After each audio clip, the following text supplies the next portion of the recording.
Bonjour les amis, je vais vite fait vous présenter quatre petits outils pour faire de la préparation à l'écriture de romans. Le logiciel de départ, alors, puisque moi j'utilise Scrivener, je me suis tout naturellement tourné vers Scapple.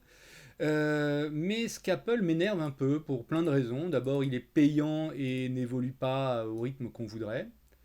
Bon voilà, l'idée c'est ça. Tous ces logiciels-là vont faire à peu près la même chose.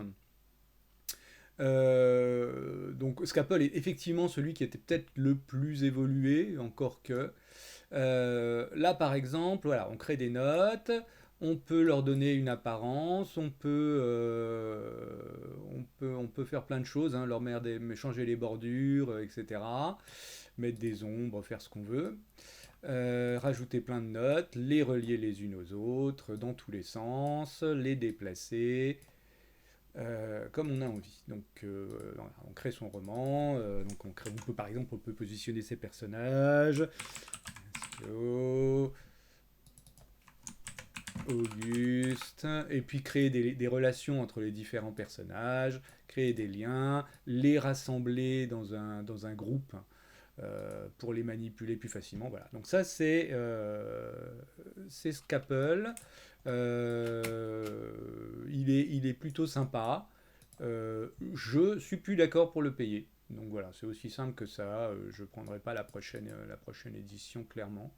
Je trouve que l'éditeur n'est pas à la hauteur des attentes qu'on a pour lui. Bon, ensuite, celui que j'utilisais encore récemment, c'est Heimer. Alors Heimer, j'utilise encore, hein, il est très très bien, il est libre, gratuit, on peut même écrire un peu partout. Alors par contre, on ne peut pas changer, on choisit la police pour tout le document. On ne peut pas choisir, donc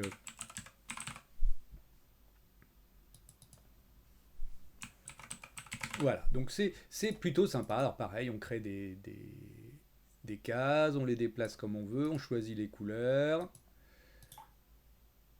Ok, texte, texte jaune, fond rouge.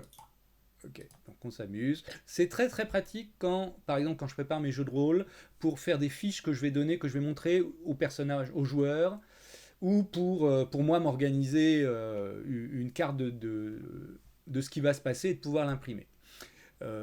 Par contre, il n'y a pas d'autres fonctions. On ne peut pas rassembler les choses, on peut pas. Voilà.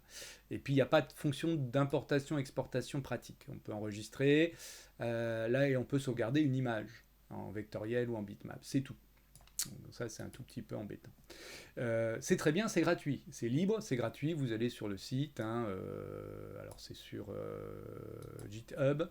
Vous allez le récupérer, il est tout petit, il marche très bien, je vous le recommande chaudement, essayez-le au moins, peut-être qu'il vous plaira beaucoup. Bon, ensuite, un autre que je viens de découvrir que je trouve particulièrement bien foutu, c'est Intrigue.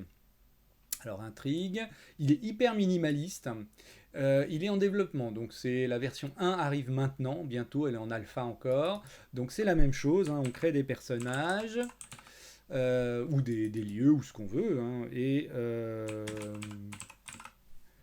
on peut les relier, et on peut les relier grâce à ça, mais on peut aussi les déplacer l'un sur l'autre, les mettre l'un sur l'autre, et dans ce cas, on va arrêter ça, il va les coller l'un à l'autre comme ça. Et ça permet vraiment de construire une histoire avec des liens à côté. Hein, donc on peut créer d'autres lieux, objets, enfin tout ce qu'on veut. Et on peut relier. Alors, par contre, oui, il faut cliquer puis cliquer après. Donc ça c'est pour. Tac. Donc ça c'est quand même sympa. Vous voyez l'organisation qu'on peut obtenir. Donc voilà. Donc ça c'est bien. Ça c'est bien. Donc ça s'appelle Intrigue. Sinon, moi, ce que j'utilise beaucoup, de plus en plus en tout cas, tout simplement parce que j'utilise abondamment Obsidian. c'est Canva. Alors dans Canva, dans Obsidian, c'est un peu la même chose. Vous voyez, alors il est vraiment fait pour, il y a toutes les fonctions d'alignement, de couleur, de ce qu'on veut. Ce que j'aime bien, c'est qu'on peut créer des cases vides. Dans la plupart des autres, on peut pas. Là, on peut créer ces cases et les remplir uniquement ensuite.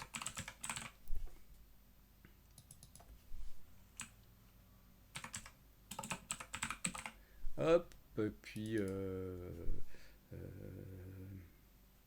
voilà, la chaise dans le. Voilà.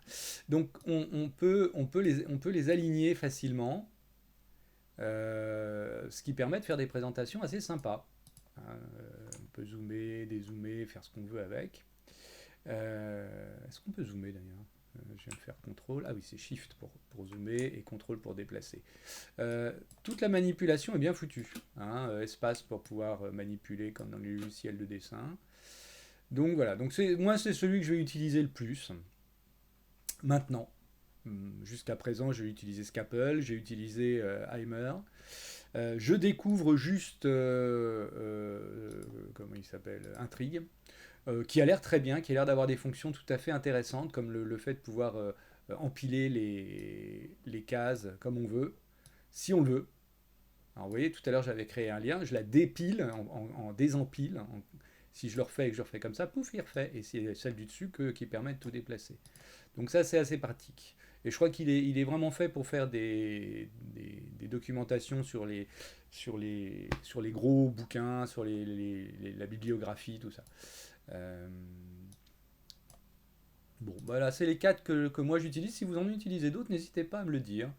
Euh, et au boulot maintenant, hein, c'est bien, j'ai perdu assez de temps pour. Ah non, faut écrire. Allez, je vous fais des bisous.